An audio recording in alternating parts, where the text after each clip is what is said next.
Sir మా కాలనీలో మొత్తము స్కూల్లో ఇంత పెరుకుపోయింది, విలేజ్ మొత్తం అలానే ఉంది.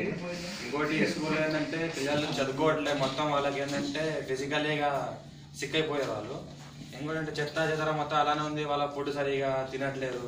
ఇంకోటి ఆ ఫుడ్ సరిగా వండడానికి కూడా సరిగా ప్లేస్ లేదు, ఎక్కడక్కడ చెత్త ఆగి ఉంది, వాటర్ పడితే అక్కడే నిల్వ ఉంటుంది. మొత్తం నీట్నెస్ మొత్తం కొంచెం కూడా 1% లేదు సార్. ఇక్కడ ఏంటంటే అక్కడ ఇది హౌసింగ్ బోర్డ్ సార్.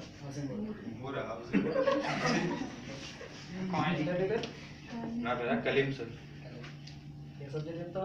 నేనా social sir.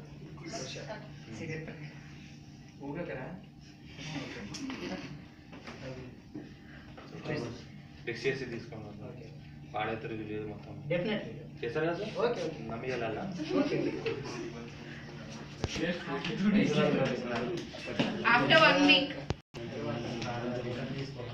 Good morning sir. Sir last time నేను కాంపిటీషన్కి వచ్చాను మీ దగ్గరికి, నీట్నెస్ గురించి సార్. అదే హౌసింగ్ బోర్డ్ సార్. మరి సార్ అది లెటర్ ఇచ్చాను సార్, అప్పుడు ఏం చేయలేరు మీరు, ఎవరు రాలేరు ఆడ. ప్రాసెస్ ఉంటుంది, నా చేతిలో ఏముంటుంది.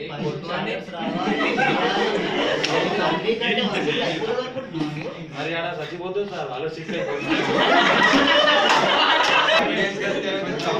కొంచెం అర్థం చేసుకోండి సార్, పసిపిల్లల ప్రాణాలు ఉన్నాయి సార్ అక్కడ.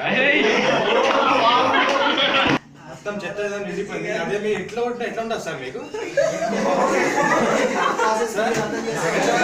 మండేలో మీ ఇంట్లో చెత్త ఉంటే మీరు ఊరుకోరు. 1 వీక్ నుంచి అక్కడ ఒక 3 years నుంచి ఉంది, 1 వీక్ ఇచ్చి కంప్లీట్ అయ్యి ఎక్కువ అక్కడ కొంచెం వాటర్ కూడా పోవడానికి ప్రొవైడ్ చేయలేదు. అక్కడ చెత్త ఎట్లా సార్, అది పిల్లలు ఎట్లా ఉండాలి? కలిసి సార్ ఓకే, నువ్వు చెప్పే దాంట్లో న్యాయం ఉంది, బాధ ఉంది, అక్కడ అన్ని తెలుస్తున్నాయి. అవును సార్, నేను స్కూల్కి టీచింగ్ చేయడానికి వెళ్ళాలా, నీట్ హాస్పిటల్ వెళ్ళాలా? 1 minute సార్, నేను సీరియస్లీ చెప్తున్నాను సార్.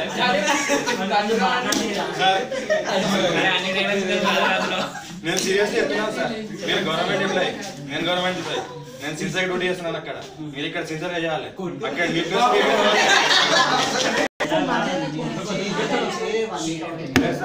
ఇంకోటి లెటర్ రాసుకొచ్చాను సార్ నేను.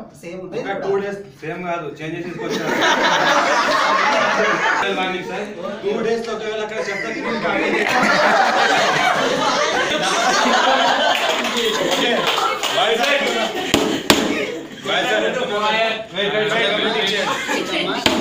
నీ స్కూల్లో ప్రాబ్లం ఉంటే రిక్వెస్ట్ చేయాలి, నేను చేస్తాను దాన్ని. కానీ నువ్వు ఇట్లా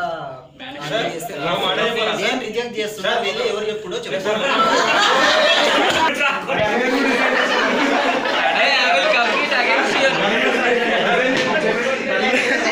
గవర్నమెంట్ ఎంప్లాయీ రిజెక్ట్ చేయడానికి, ఇంకోటి రిక్వెస్ట్ చేయడానికి మేము ఏమైనా పుణ్యం చేస్తారా సార్?